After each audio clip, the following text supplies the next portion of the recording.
Okay, hello चलिए। Everyone, Razia मशकूर वतन की बात हम वतनों के साथ। आज हमारे साथ एक बार फिर इकबाल मल्होत्रा साहब हैं। आप सब जानते हैं चाइना और फॉरेन की जो भी अफेयर्स होते हैं उस पर बहुत गहरी नजर रखते हैं। तो सबसे पहले वेलकम है इकबाल साहब आपका, आपने हमें टाइम दिया अपनी मसरूफियत से। और बहुत मेहरबानी आपकी मुझे इनवाइट करने के लिए, और I am privileged to be on your show. Absolutely. So आप से मेरा पहला सवाल ही चाइना में जो रीसेंट, आई मीन हमारे बॉर्डर पर हिमालय में चाइना और इंडिया के बीच जो कुछ चल रहा है, मतलब हम बहुत खबरें सुन रहे हैं कि एक गांव बसा लिया है और दिस एंड दैट, लेकिन पिछले एक हफ्ते में ये एक्टिविटी बढ़ी है। शायद 2 और गांव या 2 और बस्तियां बसाई गई हैं, कुछ मिसाइल भी उन्होंने रखे हैं, जैसा कि रिपोर्ट है। एनडीटीवी ने भी पूरा डिटेल में दिया है और न्यूज वीक में पूरी डिटेल आई है, इंक्लूडिंग जो चाइना के डिफेंस एनालिस्ट हैं उन लोगों से इंटरव्यू करके उन्होंने सारी बात अब वो पब्लिश किया है। आप इसको कैसे देख रहे हैं? देखिए, मैं इसको इस संदर्भ में देख रहा हूं कि जब से ये क्वाड की ग्रुपिंग का फॉर्मलाइजेशन हुआ था सितंबर के महीने में वॉशिंगटन, जबकि अमेरिका के सदर और भारत के प्रधानमंत्री और ऑस्ट्रेलिया के प्रधानमंत्री और जापान के प्रधानमंत्री आए और उन्होंने क्वाड को फॉर्मलाइज किया, उसे एक फॉर्मल रूप दिया है, तो ये चाइना के लिए मतलब एक बड़ी घातक समस्या खड़ी हो गई है, क्योंकि चाइना दुनिया में अब बदनाम हो गया है, वो एक टारगेट बन गया है और चाइना ये बर्दाश्त नहीं कर सका कि ये क्वाड जो है ये अब एक पूरी तरह से एक फॉर्मल रूप में स्थापित हो गया है। और उसके बाद में चाइना ने कोशिश की कि वो क्वाड की कमजोरियों पे दबाव डाले, और क्वाड के 2 देश जो हैं बहुत ही कमजोर देश हैं, एक ऑस्ट्रेलिया है और एक इंडिया है, क्योंकि हम लोग चीन पे काफी डिपेंडेंट है ट्रेड के लिहाज से, और साथ में हमारा बॉर्डर का इश्यू चल रहा है पिछले 60 सालों से। तो 26 या 24 से 26 सितंबर को ये जब क्वाड फॉर्मलाइज हुआ, तो उसके तुरंत बाद में चीन ने घुसपैठ की भारत की सीमा में, बाराहोटी सेक्टर में, जो मिडिल सेक्टर है उत्तराखंड में, और फिर आप देखिए कि अरुणाचल में उन्होंने घुसपैठ की। तो जो पूरा बॉर्डर है लद्दाख से लेके अरुणाचल तक, वो बिल्कुल जिसे कहते हैं ना जिंदा हो गया है, क्योंकि वो पहले तो कोई ऐसी वारदात हुई नहीं थी कई सालों से, अब वो पूरा बॉर्डर जिंदा हो गया है। और चीन की ये इच्छा है या उनकी कोशिश है कि वो भारत को इस बॉर्डर पे तवज्जो देने के लिए मजबूर कर दें, जिससे कि हमें अपनी सेना का काफी हिस्सा उस बॉर्डर पे हम रखें, हम अलर्ट स्टेटस पे रहें, हमारे पैसे खर्च हों। तो ये उन्होंने एक कार्रवाई शुरू की है, और फिर उन्होंने ताइवान के एयर डिफेंस जोन में भी पेनिट्रेट किया था। तो जो ये गांव उन्होंने सेटल किया, ये जो गांव उन्होंने एस्टेब्लिश किए हैं अरुणाचल प्रदेश में, तो पहले तो उनका मिलिट्री कैंप आता है, उसके बाद वो एक इकोसिस्टम क्रिएट करते हैं, उस इकोसिस्टम के तहत उनको वो एक गांव को स्थापित करते हैं। गांव के बाद में मवेशी आते हैं, मवेशियों को फिर चारे के लिए घूमना पड़ता है, और फिर वो अपनी क्लेम आगे बढ़ाते जाते हैं।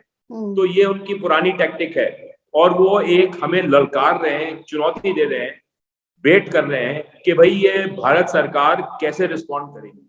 अब आप जानते हैं कि आजकल हमारे यहाँ पे सियासी तनाव बहुत चल रहा है इंटरनली, और पिछले दिनों में प्रधानमंत्री मोदी ने ये जो 3 कानून थे एग्रीकल्चर के, जो उन्होंने ये इंडिकेशन दिया है कि वो वापस ले लेंगे, उन लॉज को वो रिपील करेंगे।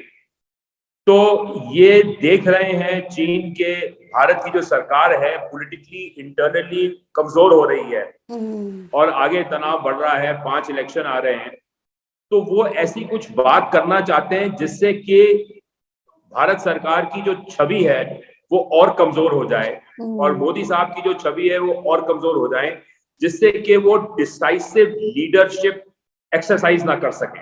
तो वो प्रोब करते रहेंगे। और लेकिन अगर आप इसको पॉलिटिकल दबाव कह रहे हैं तो मगर मिसाइल्स का लाना, इस तरह से पेनिट्रेट करके इतना अंदर तक आ जाना, it's not a good sign. No, it is a very dangerous sign. ये तो मिलिट्री दबाव है, मिलिट्री और पॉलिटिकल। बिकॉज जब आप मिलिट्री दबाव डालेंगे तो या तो आपका एक टैक्टिकल मिलिट्री रिस्पॉन्स होगा, पर यहाँ पे तो वो स्ट्रेटेजिक मिलिट्री दबाव डाल रहे हैं, मिसाइल लेके आ रहे हैं, वो इकोसिस्टम इस्टेब्लिश कर रहे हैं हमारी जमीन पे। तो हमें इसके लिए एक पॉलिटिकल स्टैंड लेना पड़ेगा, हमें अपनी पॉलिटिकल विल एक्सरसाइज करनी पड़ेगी। तो political will can only be exercised when there is a strong leadership, yes, and there is unity, political unity at home. वो देख रहे हैं कि हमारे यहाँ political unity नहीं है इस समय, नहीं। और ये हमारे एक कमजोर से वक्त है, और साथ में हमारी इकोनॉमी की भी हालत अच्छी नहीं है, इन्फ्लेशन बढ़ रही है। तो वो इसको मद्देनजर रखते हुए हमको वेट करते रहेंगे और हमारे सामने चुनौतियां डालते रहेंगे टू सी कि भाई हम इस चुनौती को रिस्पॉन्ड कर सकते हैं कि नहीं। अब जो हम रिस्पॉन्ड नहीं करेंगे तो वो आगे जाके हमें ह्यूमिलिएट करेंगे। तो उनका इरादा ये है कि वो हमें ह्यूमिलिएट करें, हमारी बेइज्जती करें अंतरराष्ट्रीय स्तर पे, और ये एक किस्म से कि साबित करें कि भाई भारत जो है कभी किसी देश की मदद के लिए नहीं आ पाएगा, और ये एक पेपर टाइगर है और कुछ नहीं है। तो वो क्वाड की जो मतलब उस पर साइकोलॉजिकल दबाव डालना चाह रहे हैं ताकि क्वाड का जो उसकी यूनिटी है और उसकी जो स्ट्रेंथ है वो टूटे, उसमें दरारें आए। ये तो मतलब अगर देखें तो भारत के लिए तो इस तरह से ये बड़ा सख्त वक्त है, क्योंकि अंदर भी बहुत ज्यादा उथल पुथल हो रही है, और बॉर्डर पर अंदर की उथल पुथल से तो हम किसी ना किसी तरह निपट ही लेंगे, आपस की बात है वो। लेकिन बाहर भी सेम टाइम अगर ऐसा होता है, आई मीन एक तरफ से तो हो ही रहा है, वो तो कर ही रहे हैं, चाइना जो भी कुछ कर रहा है। इस सूरत हाल में अगर आप कैसे देखते हैं कि गवर्नमेंट को या हमारी जो डिफेंस मिनिस्ट्री है उसको किस तरह से मूव ऑन करना चाहिए, या क्या उसका रिएक्शन होना चाहिए? देखिए, ये तो डिसीजन पॉलिटिकल डिसीजन है जो मोदी जी लेंगे, क्योंकि उनकी जो सिस्टम ऑफ गवर्नेंस है वो ज्यादातर प्रेसिडेंशियल टाइप ऑफ गवर्नेंस है, कैबिनेट पे उतनी रिलायंस नहीं होती। तो ये डिसीजन वो लेंगे कि स्ट्रेटेजिकली वो चाइना का कैसे जवाब दें, और उन्होंने एक कदम इसमें उठाया है कि उन्होंने क्वाड के अंदर में फॉर्मलाइज तरीके से शामिल हो गए हैं।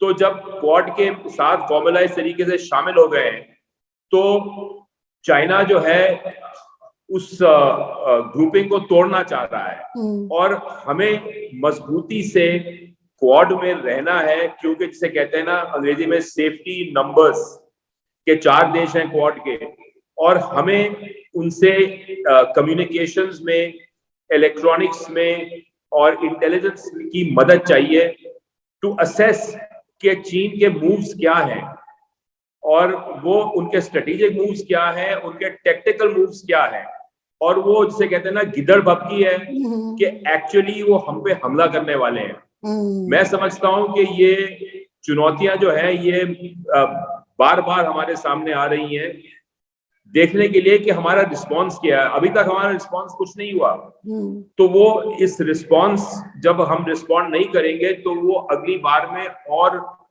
कठोर चुनौती सामना हमारे सामने रखेंगे, जिससे कि वो कहीं ना कहीं हम रिस्पॉन्ड करें, और जो हम रिस्पॉन्ड नहीं करेंगे तो फिर हमारी वो मतलब बेइज्जती होगी। अब जो हम रिस्पॉन्ड करेंगे तो हम युद्ध में जाएंगे या लड़ाई में जाएंगे, तो ये एक पॉलिटिकल कैलकुलेशन है जो पॉलिटिकल लीडरशिप को भारतवर्ष में लेनी पड़ेगी कभी ना कभी जी, क्योंकि इसको वो इग्नोर नहीं कर सकते, नजरअंदाज नहीं कर सकते। पाकिस्तान क्या रोल प्ले कर सकता है इसमें, क्या वो फायदा उठाएगा? देखिए, मेरी समझ में पाकिस्तान जो एक स्टेट है वो एक चाइना का वैसल स्टेट बन गया है। और उसकी जो फौज है वो चाइनीज सेना के साथ में इंटीग्रेट हो गई है। वो एक इंटरऑपरेबल फौज है और वो पिछले 3-4 सालों से मिलिट्री, एयरफोर्स और ये आर्मी, एयरफोर्स और नेवी के मिलिट्री एक्सरसाइजेस कर रहे हैं। और चाइना को पाकिस्तान की सख्त जरूरत है अफगानिस्तान में घुसने के लिए, क्योंकि चीन चाहता है कि अफगानिस्तान के थ्रू वो रोड बनाए, रेलवे लाइन लगाएं और पाइपलाइन के जरिए वो ईरान का और इराक का और तुर्कमेनिस्तान का तेल और नेचुरल गैस एक्सप्लॉइट करके चीन में बाय लैंड ट्रांसपोर्ट कर सके। तो पाकिस्तान की बड़ी अहम भूमिका है और जो फैसला चीन लेगा उस फैसले के साथ साथ पाकिस्तान भी चलेगा। पाकिस्तान इंडिपेंडेंटली मेरा ख्याल है इस विषय में कोई डिसीजन नहीं लेगा, कोई फैसला नहीं करेगा, लेकिन चीन का मतलब जिसे आप समझ लीजिए छोटा भाई अगर है। उसने साथ दे दिया तब भी बहुत अच्छे हालात नजर नहीं आ रहे। अगर थोड़ी पिक्चर दूर की देखें तो देखिए अब आप ये देखिए कि अक्टूबर के महीने से कम से कम 15-16 सिविलियन मारे गए हैं कश्मीर में, निहत्थे सिविलियन जिनका कोई ताल्लुक नहीं है किसी सियासत के साथ में या किसी मिलिट्री के साथ में, वो मारे गए हैं, हमारे फौजी मारे गए हैं। तो ये इन्फिल्ट्रेशन और ये जो टारगेटेड किलिंग्स हैं ये डिमोरलाइज करने के लिए की जा रही हैं, to demoralise civil society, to demoralise the polity, to demoralise politicians. तो ये एक किस्म का मनोवैज्ञानिक जो दबाव है वो उस पे बिल्डअप हो रहा है। अब ये दबाव किस रूप में नया शेप लेगा ये देखने वाली बात है आने वाले दिनों में। मुझे लगता है कि ये लड़ाई जो है, ये संघर्ष जो है, ये टक्कर जो है, ये बढ़ेगी, घटेगी नहीं। वो वही है कि हम नहीं चाहते हैं, पीसफुल जिंदगी चाहता है हिंदुस्तान सबके लिए, पड़ोसियों के लिए भी, लेकिन ये जो मूव है खुद को डिफेंड तो करना ही पड़ेगा हर सूरत में, चाहे कुछ भी हो जाए। आप ये बताइए कि क्या अगर जैसे कि मोदी जी ने कल जो कानून वापस लिए हैं फार्मर्स वाले, तो एग्रीकल्चर जी, तो ये जो मोदी जी का जो ये एक्शन है क्या इससे रिलेटेड है कुछ? क्योंकि हमारे जो मीडिया में है वो तो सिर्फ यही चल रहा है कि मोदी जी ने इलेक्शन की वजह से या वोट की वजह से ऐसा किया है, लेकिन पॉलिटिकली अगर आप देखें तो इस पस मंजर में क्या आपको क्या लगता है क्या हो रहा है? देखिए इसमें तो ये एक उनकी रिट्रीट है, पॉलिटिकल रिट्रीट है कि वो पीछे हट गए हैं, क्योंकि अब आप वेस्ट के लोग कहते हैं कि हमारी जो डेमोक्रेसी है भारत में वो एक इलेक्टरल ऑटोक्रेसी है। वो डेमोक्रेसी सही माने में नहीं है, क्योंकि सिविल राइट्स पे और डेमोक्रेटिक राइट्स पे बड़े प्रेशर पड़ रहे हैं सरकार के, प्रेस फ्रीडम पे। तो उस तहत से आप देखें कि ये जो कानून लाए गए थे वो जिस रूप में लाए गए थे, बिना किसी वाद विवाद के, बिना किसी डिस्कशन के, वो नहीं हुआ था। तो जो जिसे कहते हैं ना ब्रूट पार्लियामेंट्री मेजॉरिटी, उसके होने के बावजूद जो आपको कुछ जो अपने कानून जो आपने इंट्रोड्यूस किए हैं, जो लेजिस्लेट किए हैं, आपको वापस लेने पड़े, तो इसका मतलब ये है कि पॉलिटिकली आपको वो घाटे का सौदा था। और वो घाटे का सौदा रिफ्लेक्ट हो रहा है एजुकेशन में, रिफ्लेक्ट हो रहा है ग्राउंड रियलिटी में कि इलेक्शन आ रहे हैं और जो हवा है वो बिल्कुल उसका रुख बदल चुका है। तो जब ऐसी सिचुएशन आती है तो political leadership comes under pressure. तो जब domestically political leadership is under pressure, तो जो दुश्मन आपका है वो ये समय देख के आप पे दबाव डालता है और वो देखता है कि भाई अब आप इसमें आप कब कोलैप्स करेंगे इस प्रेशर से, कि आपने चुनाव लड़ने हैं, आपने 5 चुनाव लड़ने हैं, साथ में आपने मतलब ये कानून, अब ये 3 कानून वापस किए तो ये काफी नहीं है, क्योंकि जो किसान आंदोलन है उनके जो नेता हैं वो कह रहे हैं कि भाई ये एमएसपी को आप लीगल शेप दीजिए, मिनिमम सपोर्ट प्राइस, साथ में आप मुआवजा दीजिए जो 650 या 700 लोग मरे हैं इस आंदोलन में, और साथ में जो कैद हुए हैं जेलों में वो रिहा हो। तो ये डिमांड्स अभी चलती जाएंगी, तो ये संघर्ष चलता जाएगा, ये कोई किसी रूप में खत्म होने को नहीं है। तो जब ये पॉलिटिकल एजिटेशन और ये पॉलिटिकल कॉन्टेस्ट चल रहा है और साथ में इलेक्शन होने वाले हैं, तो ये सारे दबाव जो डोमेस्टिक है उसके लिए, जो उसके साथ साथ जो आपका एक्सटर्नल प्रेशर बढ़ जाए, तो जो नेता है, जो लीडर है, वो दबाव में आ जाता है।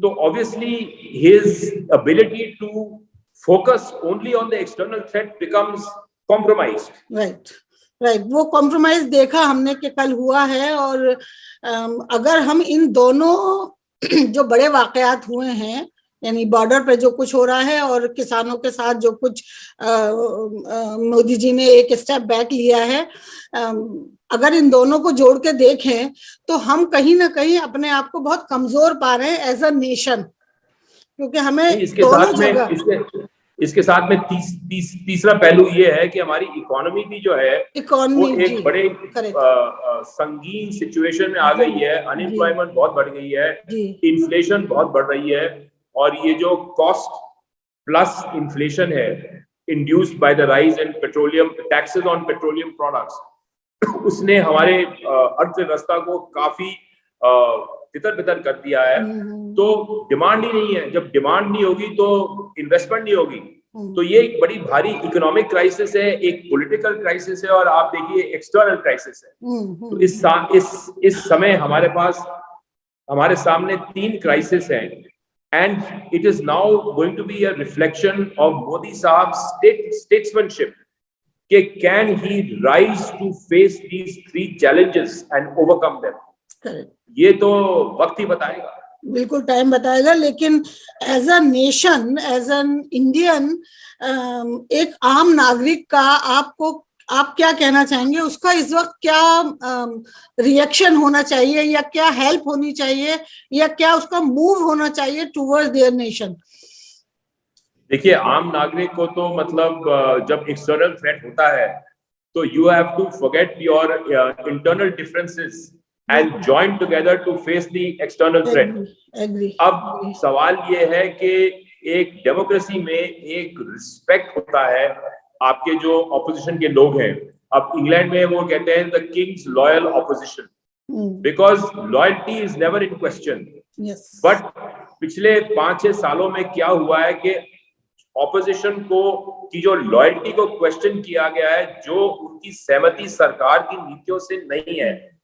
तो ये जो इश्यू है उसमें ऑपोजिशन और सरकार के बीच में मतलब रिलेशनशिप जो है, रिश्ते जो है, वो बड़े कड़वे हो गए हैं।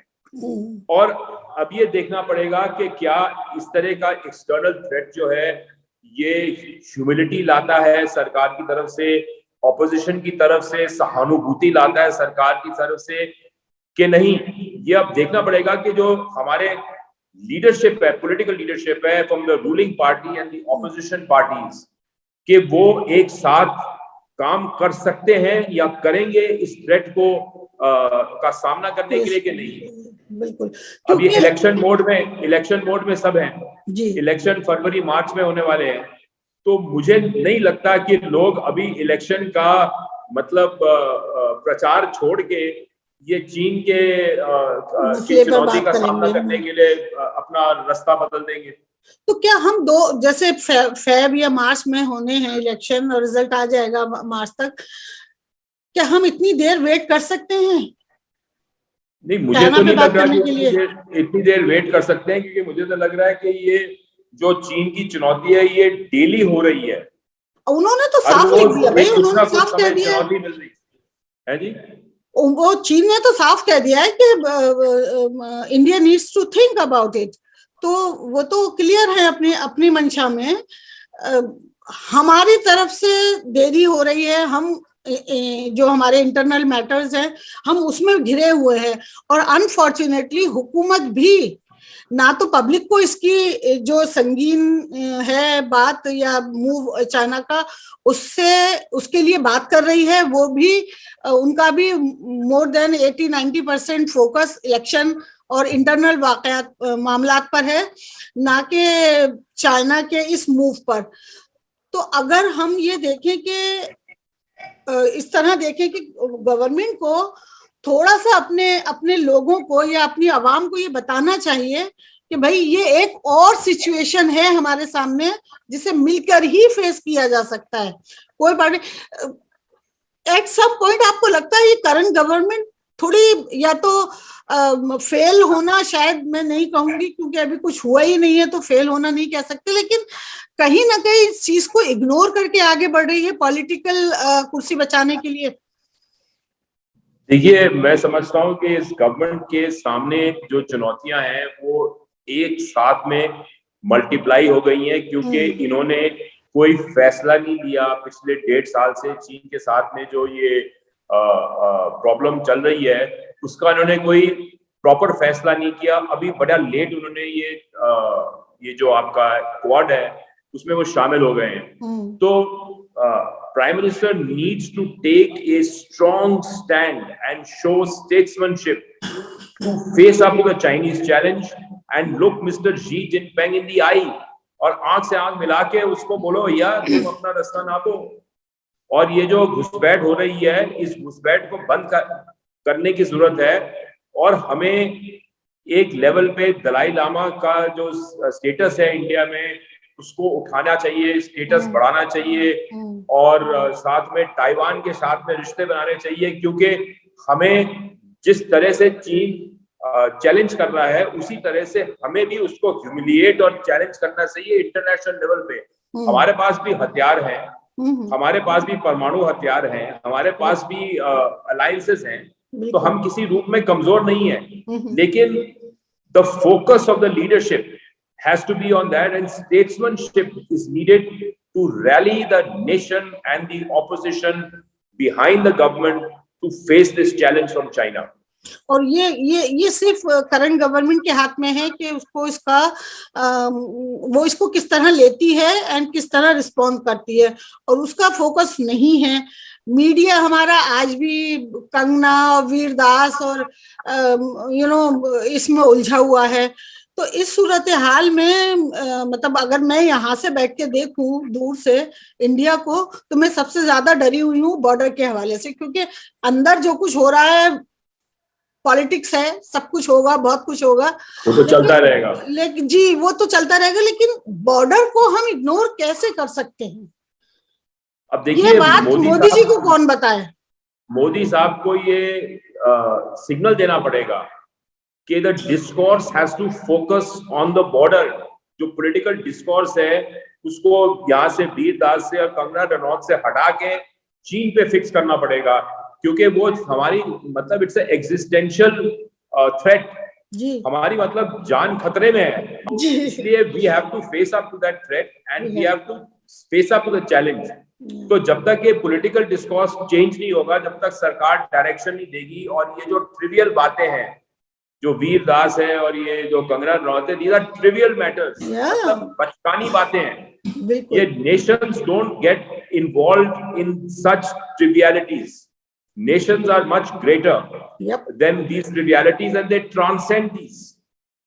So अनफॉर्चुनेटली मैं अगर ये कहूँ आज के अनफॉर्चुनेटली अगर आज मैं ये कहूँ कि लीडरशिप हमें फेल होती नजर आ रही है in this in the big picture, not the inside one, जो भी इंटरनल वाकयात हैं, in a big picture international level पर आपका क्या टेक होगा इस पर? देखिए, मैं समझता हूँ कि traditionally India has been a pacifist nation. हम मतलब लड़ाकू लोग नहीं है, हमारी लड़ाकू कौम नहीं है, और हम समझते हैं कि हम बातचीत के साथ में ये मामला सुलझा लेंगे। पंडित नेहरू ने सोचा था, मोदी साहब ने भी ये सोचा था, लेकिन दोनों नाकामयाब रहे इस दिशा में।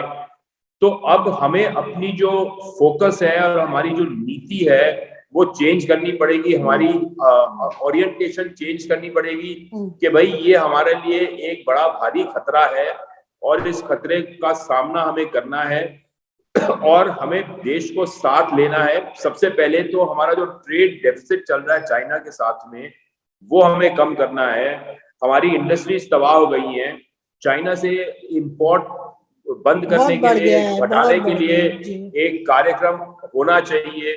Openly China should be discourage. अब चाइनीज कंपनी आगे गाड़ियां बना रही है इंडिया के अंदर में, उनकी कंपनियों को बंद कराइए जी। जो चाइना गाड़ियों के अंदर आ रहा है, टेलीकॉम में आ रहा है, कंज्यूमर प्रोडक्ट्स में आ रहा है, ये कंपनियां हैं Chinese consumer durable companies like who are making refrigerators, air conditioners, बंद करो, बॉयकॉट करो, उनका माल मत लो। ये प्रोग्राम सरकार को चलाना चाहिए अपने मतलब बाय प्रॉक्सी, ये प्रोग्राम चलाना चाहिए। ये हम देख रहे हैं कि पिछले कुछ 1.5-2 साल से चाइना पे कुछ ज्यादा मेहरबानी हो गई है हमारी हुकूमत की। हर चीज वहां से इंपोर्ट की जा रही है, चाहे वो फायर क्रैकर हो, चाहे वो कार हो, हर चीज वहां से आ रही है। अगरबत्तियां भी आ रही इंडस्ट्री जा रही है जी, अगरबत्तियां भी इंपोर्ट हो रही थी चाइना से। आ रही है। आई मीन जो हमारी दस्तकारी थी वो खत्म हो गई, छोटी छोटी चीजें थी। कॉटन टेक्सटाइल भी चाइना से इंपोर्ट हो रही है। तो इस तरह तो हम खुद अपना नुकसान कर रहे हैं ना, और पावर भी उसको दे रहे हैं, उसकी ट्रेड बढ़ा रहे हैं, उसको पैसा दे रहे हैं, उसकी इनकम बढ़ा रहे हैं, और अपने मुल्क का हिस्सा भी दे रहे हैं। तो इस तरह अगर देखें तो हिंदुस्तान जो है इस वक्त कुछ गलतियां कर रहा है, और ये गलती जो है वो कहीं आगे चल के हमें बहुत महंगी ना पड़ जाए। नहीं, महंगी पड़ नहीं जाएगी, महंगी पड़ रही है। चाइना को जो पिछले सरकार ने, मनमोहन सिंह की सरकार ने चाइना को इंडल्ज किया है, जब मोदी साहब विपक्ष में थे तो उन्होंने कहा कि ये सब हो रहा है और ये ट्रेड डेफिसिट बढ़ रहा है, लेकिन उन्होंने भी वही मनमोहन सिंह की नीतियां फॉलो की है, ये फ्री ट्रेड की विद चाइना। मैं तो कहता हूं कि इनको एक टाइम बाउंड प्रोग्राम बना के उसका ऐलान करना चाहिए कि we have to reduce imports from China, literally eliminate Chinese consumer durables from the domestic market and ban import of Chinese consumer products. पर ये तो होना ही चाहिए, अदरवाइज अच्छा हमारा युवा खाली बैठा हुआ है, वो ये सब कर सकता है, they are capable to do this. देखिए हमारी फैक्ट्रियां बंद हो गई हैं क्योंकि लोग जो है, जो व्यापारी हैं, जो पंखे बना रहे थे अब वो चाइना में पंखे बनवा के इंपोर्ट करते हैं, जो बाइसिकल बन रहे थे वो वहां से बन के इंपोर्ट हो रहे हैं, गाड़ियां यहाँ पे असेंबल हो रही हैं चाइनीज, इनकी क्या जरूरत है? जी नहीं, वो हमारी मतलब जो गलतियां पास की, जो हमारे नेता थे या जो गवर्नमेंट थी या हुकूमत थी उन्होंने की है, नए इंडिया में भी वही गलतियां दोहराई जा रही हैं, कुछ नया आया नहीं है सच। यहाँ पे जो आजकल हो रहा है रिस्पॉन्स जो सरकार का है वो एक issue bye issue tactical response है जी कि जी ये बुरा सपना है, ये उठते चला जाएगा, हम उसे भूल जाएंगे। ये बुरा सपना नहीं है, ये साकार हकीकत है, ये हकीकत जाने वाली नहीं है कहीं पे, ये हमारे को तमाचा मारेगी। ये बहुत तकलीफ की चीज है। हम अभी से देख रहे हैं कि आने वाला वक्त क्या चीज लेकर आ रहा है हमारे सामने, और हमारी जो हुकूमत है खास तौर से वो अभी इंटरनल मामलात को ज्यादा अहमियत दे रही है बनिस्बत हमारे एक्सटर्नल मामला जो भी हैं, या हमारे बॉर्डर, हमारी सिक्योरिटी का जो मसला है, और ये बहुत सीरियस मसला है। आई थिंक चाहे बीजेपी है, आरएसएस है, समाजवादी पार्टी है या कांग्रेस है या व्हाटएवर, जो भी हुकूमत इस वक्त होती, उसके लिए अहम और जरूरी चीज ये थी कि पहले वो अपने बॉर्डर सिक्योर करें। अगर वो इतना कर लें तो शायद अंदर के मामलात पर बहुत अच्छा असर पड़े, अगर वो अपने बॉर्डर को सिक्योर कर लेते हैं। लेकिन अगर नहीं कर रहे हैं और सिर्फ अंदर के कर रहे हैं, और बाहर से अगर कुछ होता है, अंदर आता है, तो ये मामला तो और बिगड़ने वाले हैं और इस हुकूमत पर सारी जिम्मेदारी आ जाएगी। नहीं, वो तो मामला तो ऑलरेडी बिगड़ चुका है। अब हाँ, लेकिन आपको अभी वो ओपन नहीं हुआ है ना।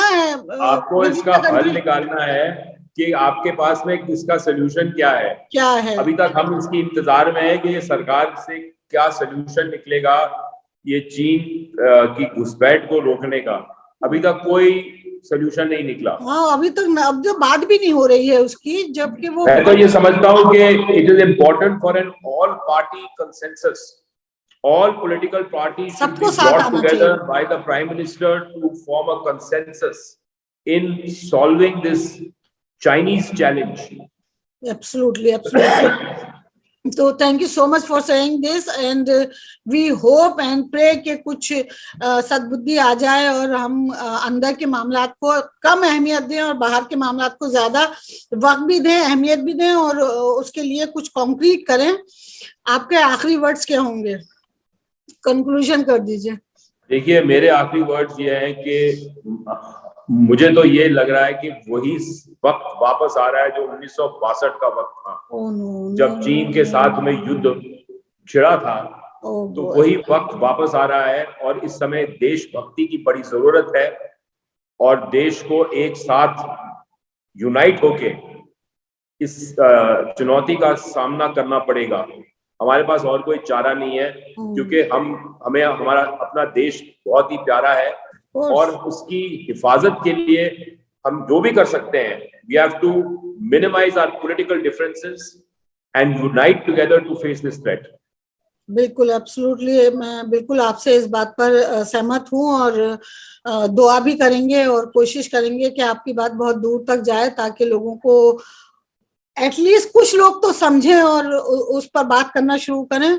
तो thank you so much for giving me time Iqbal साहब, और मैं फिर आपसे नमस्कार जी, बहुत धन्यवाद। Thank you so much. जय हिंद, जय भारत।